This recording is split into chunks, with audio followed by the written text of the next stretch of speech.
नमस्कार, आप देख रहे हैं लोकहित न्यूज़ चैनल और आज हम आपको बताने जा रहे हैं एक और ख़ास खबर। बांग्लादेश में सत्ता परिवर्तन के बाद वहां पर हिंदुओं पर अत्याचार हो रहे हैं। हिंदुओं को प्रताड़ित करने के कई सारे मामले सामने आए हैं।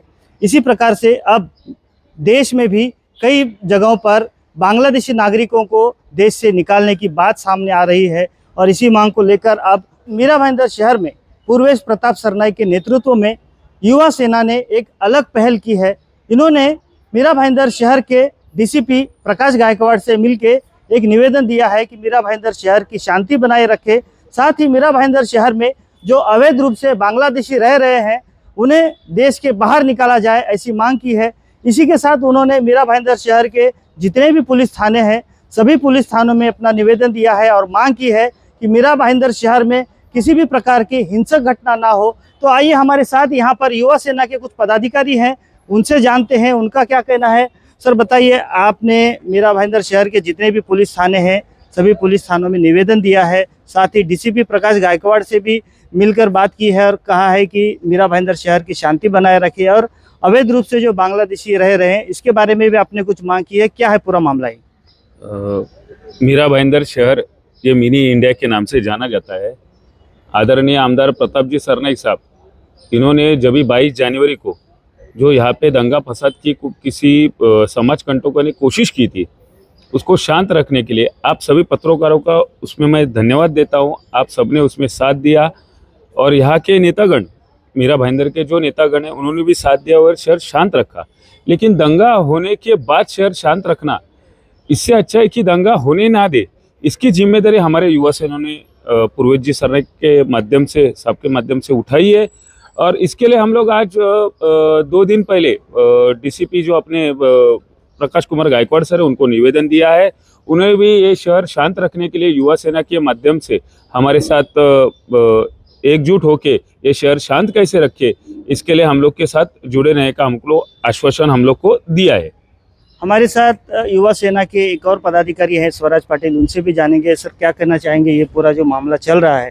लेकिन मीरा भाईंदर शहर को एक मिनी इंडिया कहा जाता है और यहाँ पर सभी जाति धर्म के लोग शांति से रह रहे हैं। आप भी युवा सेना के पदाधिकारी हैं, आपकी क्या राय है इस बारे में? कैसे अभी जब भी राम मंदिर का जब भी प्राण प्रतिष्ठापना था तभी जो अपने मीरा भाईंदर में जो इंसिडेंट हुआ, मतलब मुसलमान और हिंदू, वो इंसिडेंट वापस दोहराया ना जाए, इसलिए हम पहले ही इसका अवेयरनेस ले रहे कि जो वो इंसिडेंट्स फिर से ना हो। बल्कि उससे क्या हुआ कि हमारे जो कॉलेज जाने वाले विद्यार्थी थे वो जो रास्ते से गुजरे, जिससे गुजरे उधर भी वो लोग को भी पुलिस से सामना करना पड़ा, उन पे भी गुने दाखिल हुए। वो चीज़ मतलब होनी नहीं चाहिए। हमारे साथ यहाँ पर एक और युवा सेना के पदाधिकारी है पवन घरत जी, उनसे जानेंगे। पवन जी बताइए, मीरा भाईंदर शहर को मिनी इंडिया कहा जाता है, हिंदू मुस्लिम सभी मिलजुल कर रहते हैं, लेकिन अभी आने वाले दिनों में चुनाव होने हैं, हो सकता है कि माहौल बिगाड़ने की कोशिश हो और यहाँ पर धार्मिक भावनाएं भड़काने की कोशिश हो। इस बारे में आप क्या संदेश देंगे? पहले तो सबको जय महाराष्ट्र। युवा सेना के माध्यम से, मतलब पूर्वेश जी सरनाईक के इनके माध्यम से मीरा भाईंदर की युवा सेना ने शांतता के लिए डीसीपी साहब को लेटर दिया हुआ है। तो यही कहना है कि अपने घर पे भी अगर कोई बांग्लादेशी काम करता है तो खुद आगे आके बताए क्या जो बांग्लादेश में अपने हिंदू है उनके ऊपर जो अत्याचार हो रहा है तो वो रुकाने के लिए अपने को भी यहाँ से कुछ आवाज़ दिखाना पड़ेगा। वो मारामारी करके नहीं, झगड़ा करके नहीं। अगर अपन ने उसके ऊपर निषेध भी डाला कि अपने घर पे बांग्लादेशी काम पे नहीं रखना है, भले वो 10 साल से रहने दो, 5 साल से अपने इधर काम करे, अपने फैमिली मेम्बर जैसे बन गए हो, तो उनका पुलिस वालों को बताना है और इनको इनके गाँव वापस भेजना है। इससे क्या होगा कि एक छोटा सा हाथ अपने तरफ से बढ़ेगा कि वहाँ पर जो अपने हिंदू है उनके ऊपर अत्याचार नहीं होगा। थोड़ा सा तो दिखना चाहिए कि अगर बांग्लादेश में हिंदू के ऊपर अत्याचार कर रहे तो महाराष्ट्र में या मीरा भाईंदर से शुरुआत में बोल रहा हूँ, मीरा भाईंदर से शुरुआत होना चाहिए कि बाबा अपने लोगों को भी वहाँ से पेट, जिसके पेट पे आता है ना वो बराबर लाइन पे आता है। तो उनका अगर पेट भर रहे हैं अपने लोग तो वो बंद करेंगे, उनके रहने के लिए जगह यहाँ पर नहीं मिलेगा। पुलिस वालों का नियम है कि उनका एनओसी लिए बगैर उनको किधर रहने नहीं देना है। अभी तो क्या हो गया, आधार कार्ड भी डुप्लीकेट बन रहा है, तो उसका भी चौकसी होने के लिए, मतलब जिसका चेक करने के लिए युवा सेना के माध्यम से लेटर दिया हुआ है। और निखिल तावड़े, स्वराज जी और संकेत, बाकी सब युवा सेना के सब है, स्वरूप, वो सब लोग इसके लिए पीछे लगे हैं। युवा सेना का आंदोलन शांत इसमें है, लेकिन इसका मतलब ये नहीं कि हम लोग खाली निवेदन देंगे और शांति का आह्वान करेंगे। अगर गलत कुछ हो गया तो उसके लिए युवा सेना आवाज़ भी करेगी।